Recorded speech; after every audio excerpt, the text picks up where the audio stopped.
This is the process shot. I'm Michael. I'm stuck in a haunted movie theater, but at least it hasn't actively tried to kill me. Choose or Die is a new horror movie from director Toby Meakins that follows the terror and tragedy that befalls Kayla, a college dropout in need of a lot of money in order to get her and her mother out of a poor living situation. Her friend Isaac turns her on to a game called Cursor, a mysterious adventure title from the 1980s, which apparently had an unclaimed prize of thousands of dollars to whoever could beat it. However, upon starting the game, she ends up wrapped up in a cursed object that affects the reality around her with bloody, sometimes fatal, results. As Kayla and Isaac try to discover the game's origins, Kayla has no choice but to continue playing, lest her loved ones become its next victims. There's not much else worth describing. At the end of the day, this is your average horror plot structure, with the only real difference being a simplistic yet convoluted story, at least concerning some of the finer details. The cast does try their best with what they're given, I'll admit, but they aren't enough to hold up the whole movie on their own. There's at least some nice chemistry between the two leads, and Iola Evans, who portrays Kayla, does give it her best, especially for her debut film. The writing is where most of the movie fails, introducing the premise of the cursed game pretty well, but failing to make the most of it over time.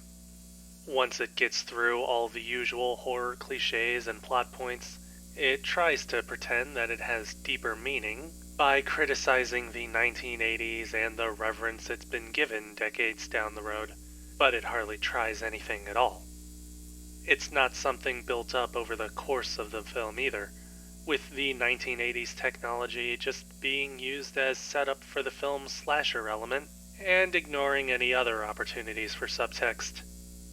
Simply put, it's pretty much a basic cursed object horror formula, if that's a thing. Personally, I think that if the story had been set in the 80s instead of modern times, it wouldn't have needed to try and justify the use of technology, and instead just let events flow naturally. It could have even been tongue-in-cheek and present a subtle criticism of the era over the whole story. Instead, the peak of the criticism here is Kayla yelling at an old man, and it's pretty much left at that. In any case, the technical details of Choose or Die are pretty weak, not outright awful, but almost trying too hard to be the main spectacle.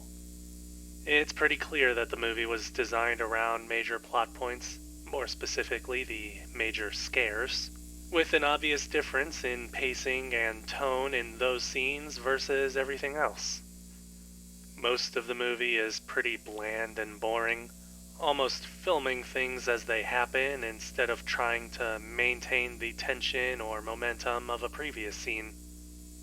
Even when things are happening, they aren't made visually horrifying through cinematography or the special effects. Those do add atmosphere, but what we see isn't especially grotesque.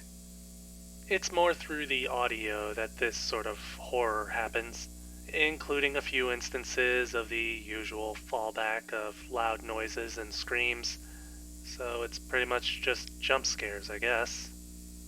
There's really no creative imagery within the movie, not even to mimic the usual sorts of electronic or techno-synth styles of other generic 80s images you might see in stuff like this.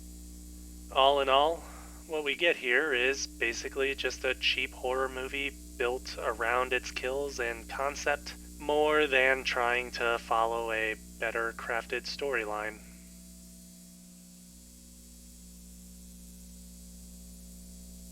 Choose or Die.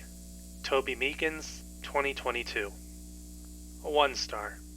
I don't recommend it at all.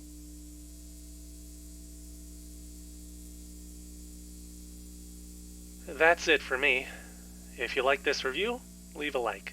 If you have something to add, leave a comment. Subscribe to the channel for more reviews.